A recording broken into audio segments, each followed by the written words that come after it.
Hello guys, welcome back to DreamWorks Design Creatives. Uh, this is lesson 5 of our theory part of graphic designs.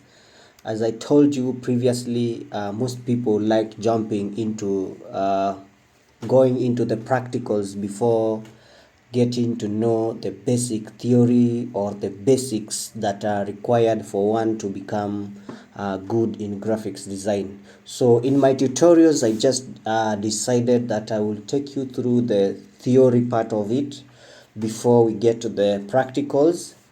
And so today I want us to go through this something we call content. Once your client has given you content, you're going to actually have it done because you have interpreted what your client comes with. Some clients come with very complex information or complex data that you need to break down and make the data simple. Some clients come with very simple things for you to do. So the best case scenario is where your client gives you the data. And then this is so important that if you were to create a web page right now, I would recommend that you spend many hours working on the words themselves that will be on the site before you open up a computer. Very, very important.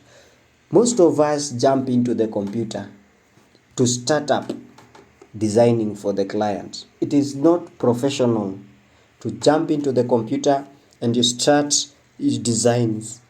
It is always important to have a draft. You follow through the draft.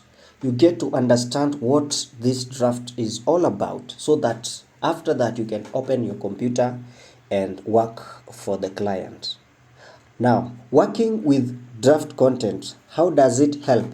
To start designing, you don't need the final copy, but you do need to know the content that will be used, what sections will you need, what is the general message that the paragraphs will say.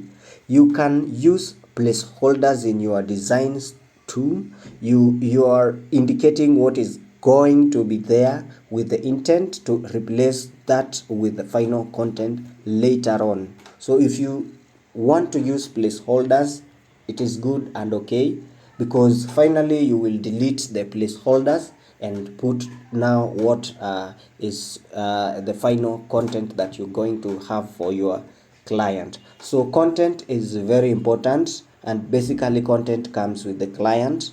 Basically content has to come in form of a draft.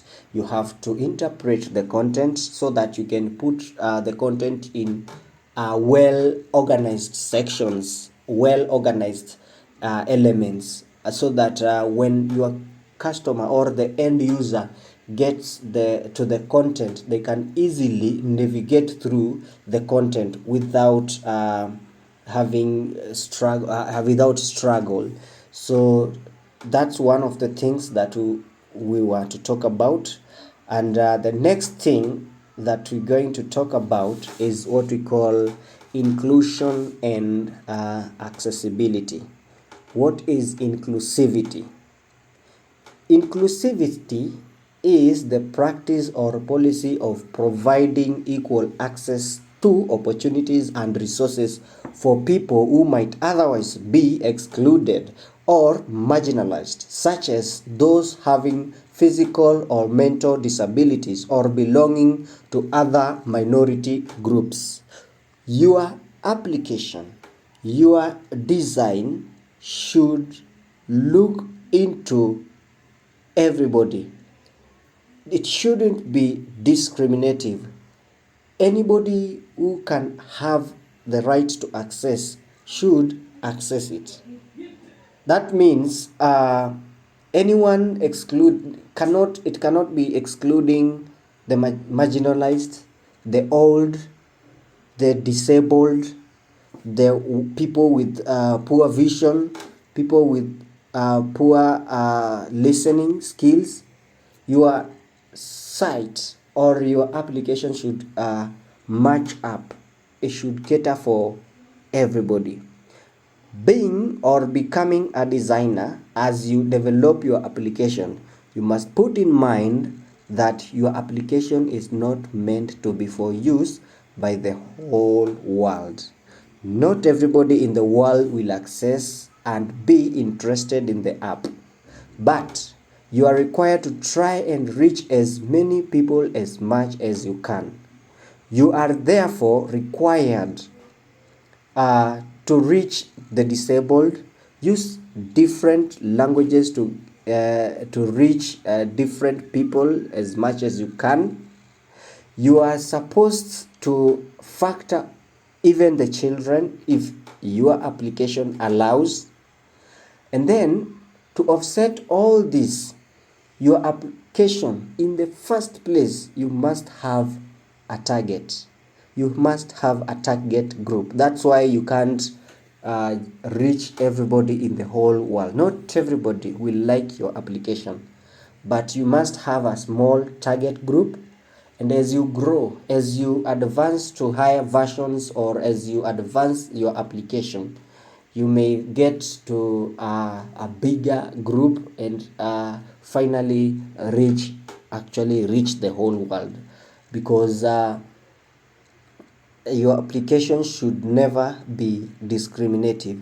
Everybody should fit in. All audiences benefit from inclusive designs. If you are creating marketing materials to advertise a company logo, a product, or a service, making them easier to read and understand helps all of your viewers. But most importantly, designing inclusively helps disabled and older people get to understand your application. So everybody, the older, the young, the disabled, it should cover everyone. No discrimination. So therefore, most importantly, designing inclusively helps disabled and older people. User diversity covers variation of capabilities, needs, and aspirations. With every design decision you make, there is potential to include or exclude customers. Understanding the diversity of your customers can inform these decisions and allows you to cater to as many individuals as possible. Diversity can include a difference in the needs, capabilities, and aspirations of your customers. So you must be very diverse, because customer needs are diverse. Customer needs are very different. Different customers with different aspirations. Different customers with different capabilities. Now, what is accessibility? Accessibility is the degree to which your product is inclusive and usable, and inclusive of and usable by the broadest range of individuals. Almost everybody in the world should be accommodated by the application, ranging from children, teenagers, youths, adults, disabled, and the older group. They should all have access to your application. Everybody should feel comfortable when they get to your application. Usability. What is usability? Usability is the degree to which a product or service is easy, intuitive, and efficient to use to achieve specific customer goals. So your application must apply what we call usability. Your application must be easy to use. Your application must be intuitive. It must be efficient and effective for customer use. So that's it on accessibility and inclusion. But still, there's a diagram that I want you to have a look at that talks more about inclusion and accessibility. The diagram here shows different people with different abilities, different people with different disabilities. On issues of touching, someone may have one arm. Your application should enable this person access your application and make good use of it. Someone may have an injury of the arm. They should be accommodated. Someone may be a parent, busy working on the child, but busy working on your application or going through your application without issues. When we talk of saying, someone may be blind. You have to factor in those who are blind in your application. If you don't factor them, where will they fit? You also have people who have cataract disability. You also need to have them on board. We have people who are always distracted. If a distracted driver has an issue, you need to talk to them. You need to help them through your application. So this is actually this part of the end part of it is short term. The first part of the diagram, when you look at this part, if you go down this this column, the first column is those people who have permanent disability. These are the people who have short-term disability that will not take long, and also these are also going to on and off disabilities. These people should also be catered for. If we talk of the hearing, look at your application. Does it accommodate a deaf person? Does it accommodate someone with an ear infection?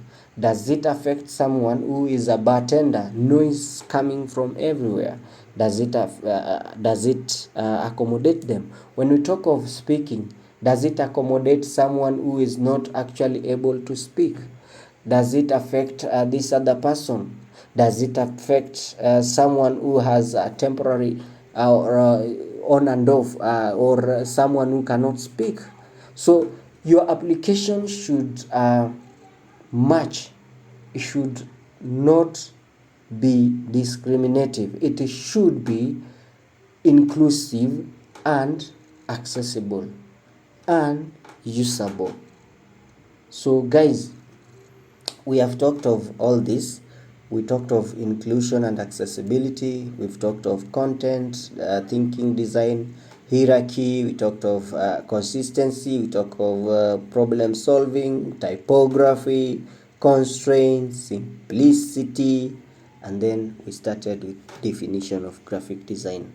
Master this, so that when we get to the practical part of it, you're not going to have a hard time doing this. So this is it for today.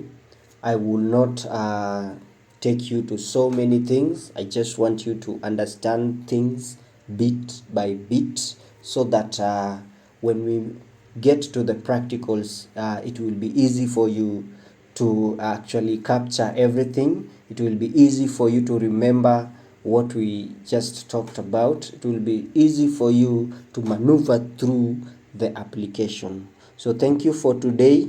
As we meet in the next tutorial, I believe that you're going to be very active, and I believe if you don't understand something, just get back, replay the tutorial, replay until you get to understand what you actually didn't understand.